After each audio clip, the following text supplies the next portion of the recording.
Bapak Ibu jamaah yang dimuliakan oleh Allah, insya Allah pada malam hari ini kita akan melanjutkan kajian tentang fiqhul mawaris. Dalam sebuah hadis baginda Rasul menyampaikan, ya Aba Hurairah, ta'allamul faraid wa 'allimuhan nas fa innahu awwalu ilmin yunza'u min ummati. Baginda Rasulullah SAW bersabda, wahai Abu Hurairah, pelajarilah ilmu mawaris, fa innahu yunsa, karena ilmu mawaris adalah ilmu yang dilupakan. Wa awwalu ilmin yunza'u min ummati, dan ilmu yang pertama kali akan dicabut oleh Allah dari muka bumi ini. Allah mencabut ilmu dari seorang hamba dengan berbagai macam cara. Satu, dengan diwafatkannya orang-orang yang dititipi ilmu oleh Allah. Dalam hadis Rasul menyampaikan, innallaha la yaqbidul ilma intiza'an yantazi'u min ummati walakin yaqbidul ilma biqabdil ulama. Sesungguhnya Allah tidak akan mencabut ilmu dari seorang hamba langsung, tapi Allah mencabut ilmu itu dengan mewafatkan orang-orang yang dititipi ilmu. Itu yang pertama. Yang kedua adalah dengan sedikitnya orang yang mempelajari ilmu tersebut. Tidak banyak ya Kang Agus ya yang mempelajari ilmu tersebut. Di kajian-kajian, di pengajian jarang dibahas tentang ilmu mawaris. Apalagi ketika khutbah Jumat. Pernah Pak khotib menyampaikan ilmu mawaris? Rasa-rasanya saya belum pernah juga menyampaikan ilmu mawaris ya ketika khutbah Jumat. Sedikit sekali. Yang ketiga, sedikit orang yang mau mengamalkannya. Sudah tahu ilmunya tapi tidak mau mengamalkannya. Biasanya itu kalau anaknya itu perempuan semuanya, kan berarti saudaranya almarhum akan dapat warisan. Akhirnya apa? Nggak mau berbagi dengan saudaranya almarhum. Padahal ketika tidak memiliki anak laki-laki, maka saudaranya almarhum jadi berhak mendapatkan warisan. Nah, kadang-kadang atau sudahlah dibagi sama saja laki-laki dengan perempuan, kan sama-sama anak, akhirnya dibagi sama. Nah, sedikit orang yang mau mengamalkan. Maka mudah-mudahan dengan kita belajar ilmu mawaris, bisa jadi yang hadir tidak terlalu banyak, tapi nanti dari masing-masing orang bisa menyampaikan kepada keluarganya, bisa menyampaikan kepada saudaranya. Kan Rasul menyampaikan ketika di majelis ilmu, yang hadir berkewajiban menyampaikan kepada yang tidak hadir. Jadi Bapak Ibu yang hari ini, malam hari ini hadir di Masjid Darut Tauhid, nanti sepulang dari sini sampaikan kepada keluarganya, sehingga ketika nanti keluarga kita ditakdirkan meninggal dunia, maka sudah tahu ilmunya bagaimana cara membagi harta yang kita tinggalkan. Tapi saya kan tidak meninggalkan harta, tapi meninggalkan utang. Paling tidak hutangnya dilunasin kan gitu.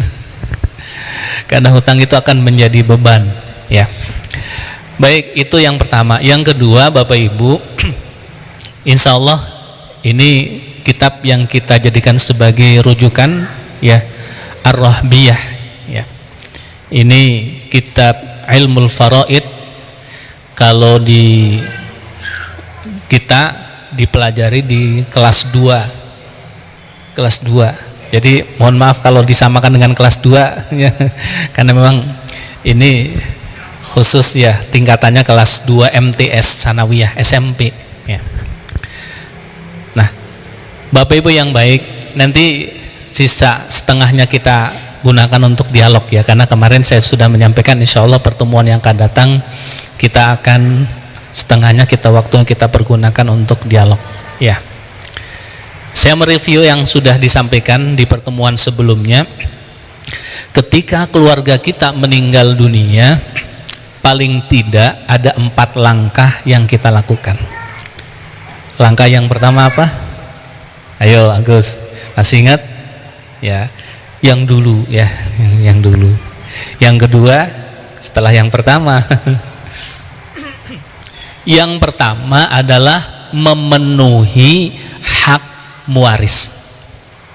Apa? Memenuhi hak muwaris. Yang kedua, menetapkan ahli waris yang berhak mendapatkan warisan.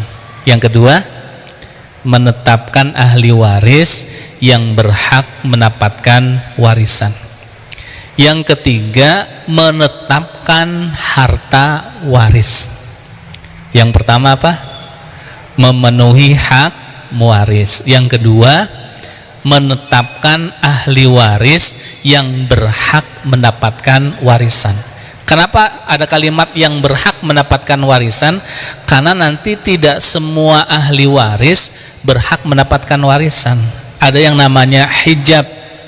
Hijab itu ada hijab nukson, ada hijab hirman. Hijab itu penghalang. Itu hijab ya, penghalang. Yang ketiga, menetapkan harta waris. Dan yang keempat adalah membagi harta waris sesuai dengan hukum Allah.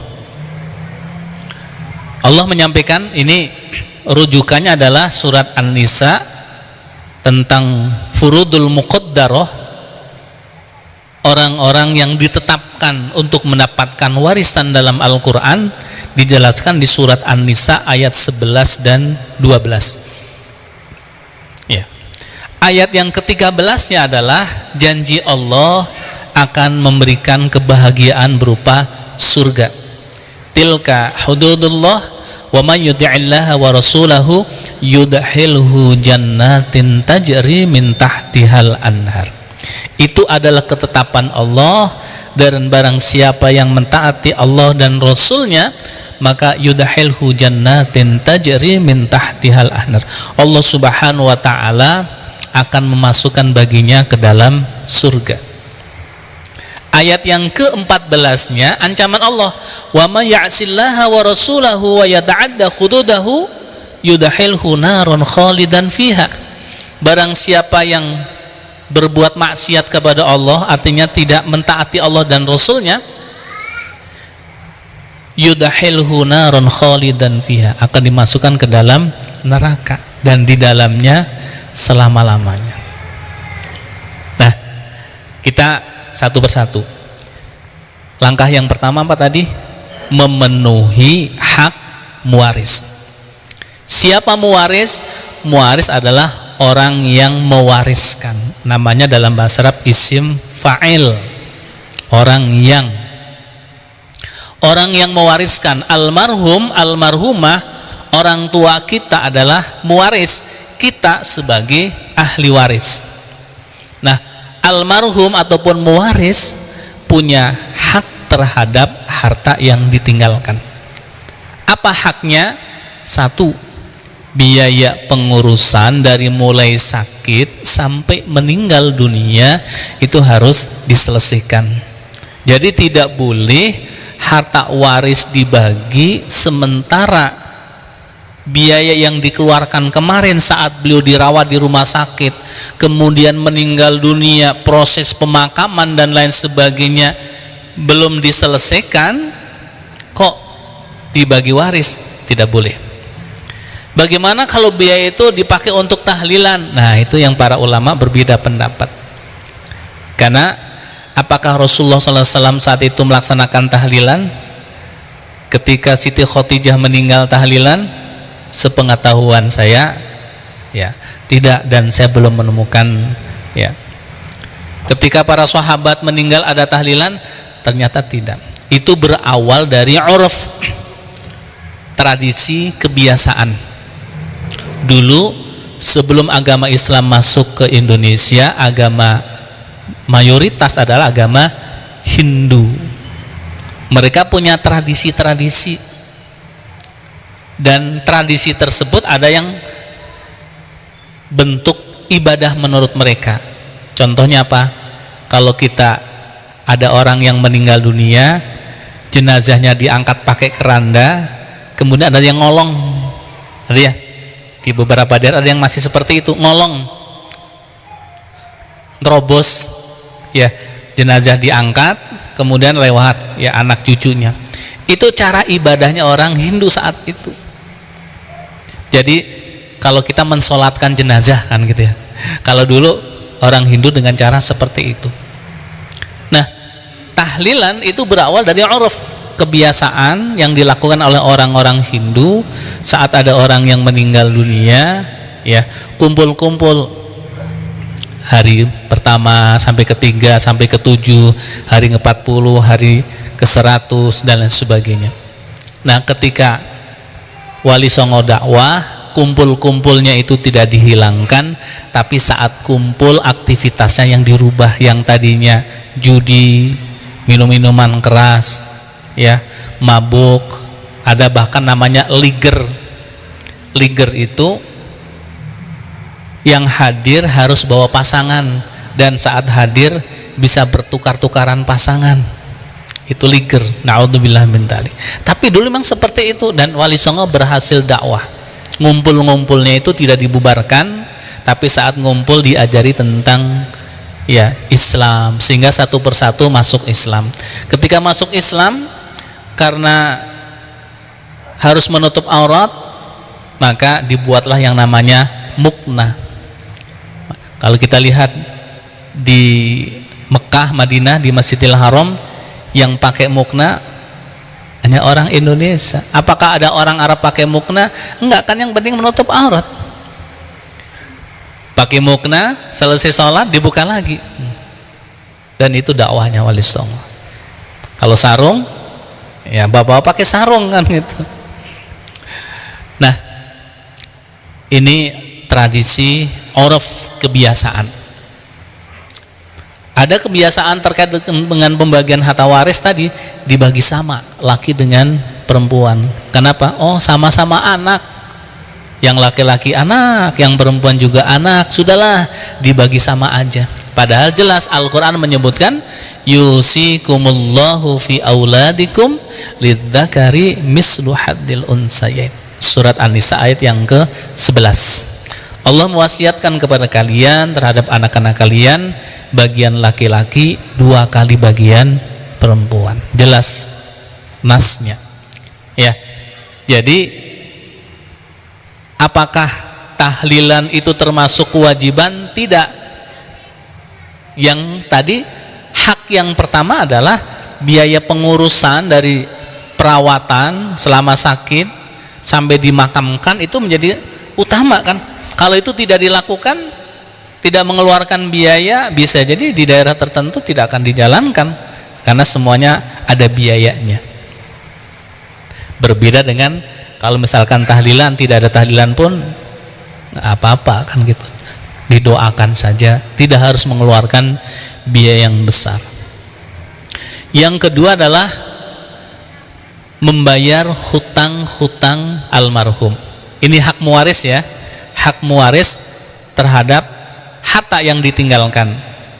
Hutang-hutangnya dilunasi, baik hutang kepada Allah maupun hutang kepada sesama manusia. Hutang kepada Allah contohnya apa? Zakat. Jadi zakat hutang kepada Allah. Kalau almarhum punya harta sudah mencapai nisab dan sudah haul, nisabnya itu 85 gram emas setara.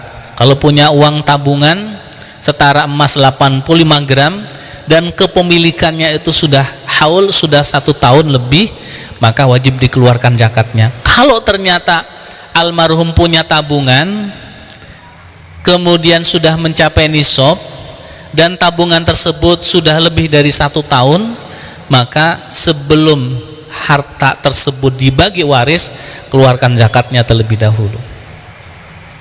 Apalagi hutang kepada Allah, saum Ramadan, puasa, ya. Kalau beliau selama hidupnya pernah meninggalkan saum Ramadan karena udzur syar'i, maka wajib diselesaikan dengan dua cara. Satu, diqadha oleh ahli warisnya, ataupun ya dibayar dengan fidyah, boleh. Makanya kenapa hubungannya dengan harta? Karena alternatifnya kalau tidak diqadha dibayar dengan fidyah. Apalagi nadar, beliau pernah bernadar kemudian terpenuhi, belum sempat menjalankannya ternyata meninggal dunia, maka wajib ditunaikan terlebih dahulu. Itu hutang kepada Allah, dan juga nanti hutang kepada sesama manusia harus diselesaikan. Karena kalau tidak diselesaikan, hutang itu menjadi penghalang seseorang masuk surganya Allah Subhanahu wa taala. Suatu saat baginda Rasulullah sallallahu alaihi wasallam ya bertanya, itu ada orang yang meninggal. Siapa namanya? Fulan. Fulan punya hutang? Punya ya Rasul. Sudah dibayarkan? Belum.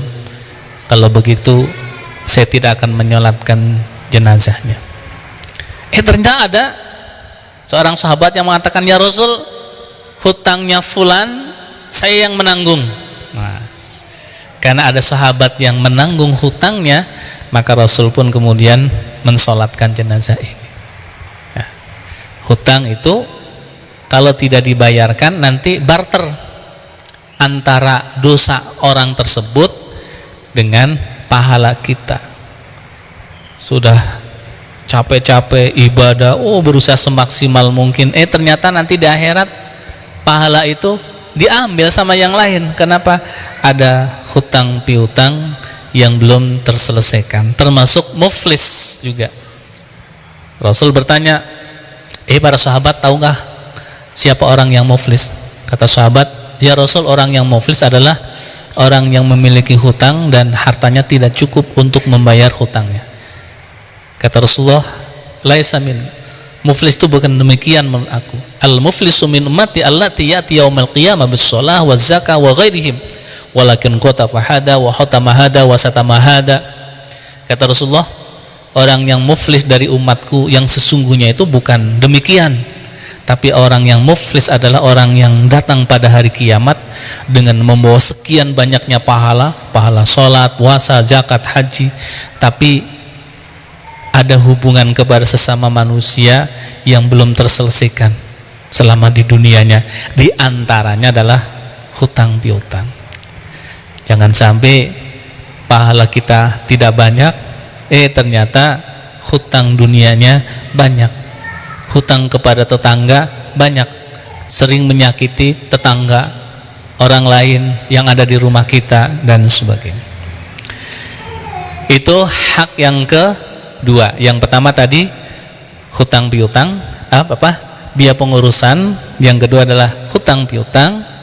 Yang ketiga, wasiatnya ditunaikan selama wasiatnya itu tidak bertentangan dengan hukum. Kalau wasiatnya bertentangan dengan hukum, maka tidak wajib dilaksanakan. Makanya para ulama membagi, ada yang wajib, ada yang sunnah, ada yang makruh, bahkan ada yang haram. Yang wajib yang seperti apa? Yang wajib adalah wasiat tersebut tidak menjadi beban bagi orang yang menerima wasiat. Contohnya begini, Neng, nanti kalau ibu meninggal dunia, itu di tabungan ibu ada uang 1 miliar. Ambil 10 juta, kasihkan ke Ustadz Fahrudin. Nah, enak amat kata ibu, enak amat. Ini kan contoh itu. Nah, uangnya kan ada di tabungan, tinggal ngambil kasihkan. Ustadz, ini amanah dari ibu saya untuk menyampaikan wasiat kepada Ustadz. Ya, ini titipan untuk ibu, ya, dari ibu untuk Ustadz, untuk wakaf Darut Tauhid. Jadi untuk wakaf, bukan untuk personal. Nah, itu wajib. Kenapa? Tidak menjadi beban bagi penerima wasiat. Berbeda yang kedua. Nah, alhamdulillah ibu selama ini ya memberikan sumbangan tiap bulan untuk anak-anak yatim di Darut Tauhid. Nanti kalau ibu meninggal dunia, apa yang ibu lakukan selama ini dilanjutkan oleh kamu ya nak. Tapi uangnya tidak dikasih sama ibunya. Nah, itu kalau kita mampu, maka sunnah untuk kita kerjakan. Tapi kalau tidak, jangan dipaksakan. Melaksanakan wasiat. Saya percepat ya. Dan yang keempat adalah harta yang ditinggalkan dibagi sesuai dengan hukum Allah. Yang adil adalah hukum Allah. Jadi tidak bisa mengatakan, oh nggak adil, masa laki-laki dapat 2, perempuan dapat 1. Justru yang adil. Kenapa? Ar-rijalu qawwamuna 'alan nisa. Laki-laki adalah pemimpin bagi perempuan. Dalam keluarga kita yang berkewajiban memberi nafkah siapa? Suami. Boleh nggak istri bekerja? Boleh, tapi harus seizin suami. Kalau misalkan istri bekerja, apakah suami punya istri punya kewajiban untuk mengasihi kepada suami? Tidak, karena yang berkewajiban adalah suami yang ngasih ke istri. Jadi kalau misalkan istri bekerja dapat gaji semua untuk dirinya sendiri, boleh tidak? Secara fikihnya boleh, tapi kebangetan. Nah, kan gitu. Masa sudah dapat tanda tangan dari suami gak berbagi? Tapi secara fikihnya boleh. Ya. Asal suami ridho, ikhlas. Nah, kalau misalkan dibeli, kalau nafkah suami kepada istri dan keluarga itu wajib, tapi kalau pemberian istri kepada keluarga itu sifatnya sunnah. Kalau dilakukan pahala gitu. Kalau tidak dilakukan tidak berdosa. Nah. Ya, baik. Itu langkah yang pertama, memenuhi hak muwaris. Langkah yang kedua adalah menetapkan ahli waris yang berhak mendapatkan warisan. Ke atas jumlah ahli waris ada 24-25 kelompok ya, termasuk yang berhak mendapatkan warisan adalah orang yang memerdekakan. Nah, sekarang kan sudah tidak ada.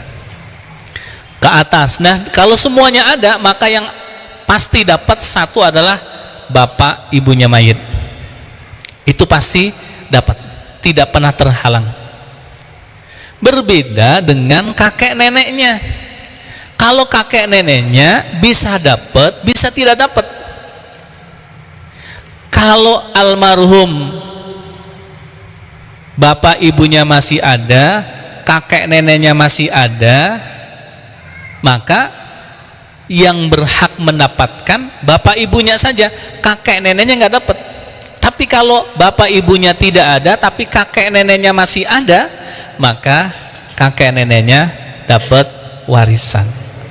Nah, kakek nenek ini terhalang oleh bapak dan ibunya, itu namanya hijab hirman, menutup. Kalau nukson, mengurangi. Contoh, suami bisa dapat setengah dari harta yang ditinggalkan oleh istri, bisa mendapatkan 1/4 dari harta yang ditinggalkan oleh istri. Kapan suami mendapatkan setengah? Ketika istri tidak punya anak, baik anak pernikahan dengan beliau ataupun mungkin sebelumnya pernah menikah tapi tidak dikaruniai anak. Kalau istri punya anak, ya, maka suami mendapatkan 1/4. Jadi gampang, kalau tidak punya anak dapat setengah, kalau punya anak mendapatkan 1/4. Demikian pula ketika yang meninggal suami. Kalau yang meninggal suami, kalau suami punya anak, baik anak dari pernikahan ini ataupun pernikahan sebelumnya, ya, kalau punya anak maka istri mendapatkan 1/8. Ketika tidak punya anak, maka istri mendapatkan 1/4. Ingat ya, suami 1/4 setengah, istri 1/8 1/4. Nah, itu namanya hijab nukson, mengurangi. Ya. Sama ibunya mayit pun demikian. Kalau anaknya yang meninggal ini punya anak, maka ibunya mayit mendapatkan 1/6. Kalau tidak punya anak, ibunya mayit mendapatkan 1/3. Kebayang ya? Suami setengah 1/4, istri 1/8, 1/4, ibunya mayit 1/6, 1/3. Nah, itu semua namanya hijab nukson, mengurangi haknya. Ya. Kemudian, nah itu ke atas ya, ke samping ada saudara. Apakah saudara pasti dapat? Tidak pasti dapat. Bisa dapat, bisa tidak dapat. Kapan saudara dapat? Saudara dapat itu kalau almarhum, almarhumah ya, tidak punya anak laki-laki ataupun bapak ibunya masih ada. Jadi yang menghalangi saudara dapat warisan siapa? Anak laki-laki dengan bapak. Kalau tidak punya anak laki-laki dan bapaknya juga sudah meninggal dunia, maka saudara itu dapat warisan. Bahkan disebut dengan istilah kalau tidak punya anak namanya kalalah. Di surat An-Nisa ayat 176 ya. Di sana seseorang yang meninggal dunia dan tidak memiliki anak serta tidak memiliki bapak ibu, maka ahli warisnya adalah saudaranya almarhum, menempati kedudukan anak. Anak perempuan ya, kalau satu orang maka mendapatkan setengah dari harta yang ditinggalkan. Kalau dua orang mendapatkan 2/3 dari harta yang ditinggalkan. Memang hitungan gini ya, kalau ada uangnya kan lebih mudah ya, itu langsung selesai kan gitu ya. Kalau nggak ada uangnya pakai begini saja. Ya, itu namanya kalalah, ke samping. Yang menjadi penghalang, siapa yang menjadi penghalang saudara mendapatkan warisan itu ada dua. Satu, anak laki-laki. Dua, bapak. Kalau tidak ada anak laki-laki, tidak ada bapak, maka saudara akan mendapatkan warisan ya. Kemudian yang pasti mendapatkan warisan adalah suami ya. Bapak ibu selalu dapat warisan, suami juga selalu dapat warisan, suami ataupun istri, sepanjang statusnya itu masih sah suami istri. Kalau bercerai maka tidak saling mewariskan.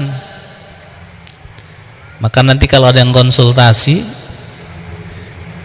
mau cerai dengan suaminya, yang menggugat cerai, sampaikan, Bu, sebaiknya jangan cerai dong Bu. Kenapa? Saya sudah kuat kan itu. Saya lihat suami ibu akhir-akhir ini kan sudah sakit-sakitan, sudah batuk-batuk terus kan gitu. Kalau suami ibu meninggal dunia besok, ibu nggak dapat warisan dong. Oh gitu, nggak jadi cerai kan gitu. Itu namanya cewek matre. Jadi menahan cerai kenapa? Takut nggak dapat warisan gitu. Ternyata dia meninggal duluan kan. Jadi sepanjang statusnya masih suami istri maka saling mewariskan. Tapi kalau sudah cerai maka tidak saling mewariskan. Walaupun sebagian ulama, sebagian mazhab Syafi'iyah mengatakan selama masih masa iddah maka akan dapat. Tapi jumhur ulama tidak. Ketika sudah menjatuhkan talak maka tidak saling mewariskan. Kemudian tadi suami istri, anak. Anak baik laki-laki maupun perempuan itu akan selalu mendapatkan warisan. Tidak ada istilahnya mantan anak, kecuali anak-anak yang terhalang untuk mendapatkan waris karena sebab tertentu. Nah, sebab tertentunya apa? Satu, murtad. Jadi kalau ada dalam sebuah keluarga anaknya keluar dari Islam, maka anak yang keluar dari Islam ini tidak akan mendapatkan warisan dari orang tuanya, terhalang untuk mendapatkan warisan. Rasul menyampaikan la yarisul muslimul kafiro, Orang muslim tidak akan mewariskan hartanya kepada orang kafir, nggak dapat warisan. Yang kedua, al-qatl, pembunuh. Anak membunuh orang tuanya, misalkan membunuh bapaknya, maka anak ini tidak akan mendapatkan warisan dari bapaknya, tapi dia hanya mendapatkan warisan dari ibunya. Masih ingat dulu di TV, kalau nggak salah TV One atau apa, menayangkan bagaimana ada seorang anak membunuh bapaknya. Gara-garanya apa? Anak ini minta dibelikan motor, bapaknya tidak mau belikan. Kenapa? Tahu nggak dibelikan motor saja sekolahnya nggak bener, jarang sampai sekolah karena main sama teman-temannya, apalagi punya motor. Akhirnya setan membisikkan, sudahlah, kamu kan anak tunggal, kalau bapak kamu nanti meninggal kan warisannya untuk kamu semua. Oh gitu tan, nah, kan gitu. Oh gitu tan, gitu. Setan kan gitu. Hanya karena dibisikkan terus menerus, hanya merencanakan untuk membunuh bapaknya. Dibunuhlah bapaknya dengan minta pembunuh bayaran, dibayar. Ternyata pembunuhnya ditangkap. Ketika ditangkap ditanya, saya adalah pembunuh bayaran, dibayar sekian untuk membunuh orang tersebut. Tahu kamu orang dibunuhnya? Ya tidak tahu, pokoknya saya disuruh oleh orang itu, dicari orang itu. Ternyata yang membunuh siapa? Anaknya sendiri. Jadi nggak dapat warisan, dapat warisannya apa? Buih, di penjara kan gitu. Nah, secara hukum al-qatil tidak mendapatkan warisan. Siapa lagi? Hamba sahaya sudah tidak ada. Potensi sekarang adalah al-qatil wal murtad. Jadi orang yang membunuh dan orang yang keluar dari Islam. Nah, anak pasti mendapatkan warisan kecuali tadi sebab. Cucu akan dapat warisan kalau tidak ada anak. Kalau anak tidak ada, cucu dapat. Kalau ada anak, cucu nggak dapat. Mahjub, terhalang untuk mendapatkan warisan. Maka kan tergantung nanti ahli waris yang ada siapa saja. Bisa jadi cucu akan dapat, bisa jadi tidak dapat. Kenapa? Tergantung ahli waris yang ada siapa saja. Berapa menit lagi? Tadi saya janjikan mau buka tanya jawab ya. Baik, Bapak Ibu yang baik, ini baru 1, 2 ya, baru 2. Silakan Bapak Ibu, ada yang mau bertanya? Sebentar, berapa menit lagi untuk Isya? Oh, lebih 2 ya, 5 menit lagi, 1 penanya, boleh silakan. Kalau nggak ada saya lanjutkan. Silakan Pak. Boleh Pak, maju boleh, sini Pak. Atau di situ, yang penting saya kedengaran pertanyaan Bapak. Waalaikumsalam warahmatullahi. Qadha puasa. Iya. Iya. Baik. Jadi kalau tadi saum ya, itu bisa dengan 2 cara. Satu dengan fidyah, yang kedua dengan qadha oleh ahli warisnya. Dan itu landasan hadisnya justru kalau misalkan pilih mana antara fidyah dengan qadha, maka lebih baik dengan qadha. Hadisnya riwayat Imam Muslim. Jadi justru cara berbakti seorang anak kepada orang tuanya diantaranya adalah ketika orang tuanya meninggal dunia dan meninggalkan saum karena udzur syar'i, diqadha oleh ahli warisnya. Pertanyaan adalah bagaimana dengan sholat? Siti Aisyah pernah ditanya oleh para sahabat tentang qadha. Beliau menyampaikan, kunna nu'maru bi qada'is saumi wala nu'maru bi qada'is sholati. Aku diperintahkan oleh baginda Rasul untuk mengqadha saum dan tidak diperintahkan untuk mengqadha sholat. Hadis ini menjadi salah satu rujukan dasar bahwa tidak punya kewajiban untuk mengqadha sholat yang ditinggalkan oleh almarhum. Hanya ada ulama yang kemudian berijtihad. Ya, beristihad. Yang namanya istihad bisa benar, bisa salah. Ya. Bagi yang memang sependapat dengan istihad tersebut, ada yang kemudian termasuk diqadha dengan sholatnya, bukan hanya saum saja tapi dengan sholatnya. Tapi bagi yang mengacu kepada hadis tadi, kunna nu'maru biqada'is shaumi wa la nu'maru biqada'is sholati, ya salat yang ditinggalkan yaitu menjadi bagian efek akibatnya nanti yang harus ditanggung di akhirat karena meninggalkan perintah Allah Subhanahu wa taala. Kalau masih hidup, ya misalkan dulu di zaman jahiliyah, ya waktu SMA kan sudah balik kan, SMA sholatnya belang petong, lebih banyak belangnya daripada petongnya kan gitu ya, nggak pernah sholat, ya apakah wajib diqadha? Nah kalau mazhab Malikiyah mengatakan tidak, sudah tinggal apa, ditobati. Allah maha baik, Allah maha pengampun, akan mengampuni dosa-dosa kita sebesar apapun, tinggal kita taubatan nasuha, bertobat kepada Allah Subhanahu wa taala. Dan istihad, sebagian madhab Syafi'iyah ada yang beristihad, jadi bukan jumhur ulama. Kalau jumhur ulama mengatakan sudah tidak wajib diqadha sholat-sholat yang pernah ditinggalkan. Itu Pak ya. Baik, alhamdulillah sudah masuk waktu Isya. Terima kasih Bapak Ibu yang baik, mudah-mudahan di pertemuan berikutnya kita bisa lanjutkan kembali. Baru 2 poin, nanti kita akan coba pertemuan berikutnya dengan contoh, karena poin yang kedua itu sudah bagusnya ada contoh-contohnya. Jadi siapkan contoh-contohnya, nanti begitu saya mukadimah langsung akan praktek bagaimana cara menghitung dan lain sebagainya dan contoh-contohnya. Mudah-mudahan targetnya tidak menyelesaikan semuanya kitab ini, tapi minimal kita bisa memahami dan bisa mempraktekkan ketika keluarga kita dipanggil menghadap Allah Subhanahu wa taala. Terima kasih. Subhanakallahumma wa bihamdika asyhadu an la ilaha illa anta astaghfiruka wa atubu ilaik. Assalamualaikum warahmatullahi wabarakatuh.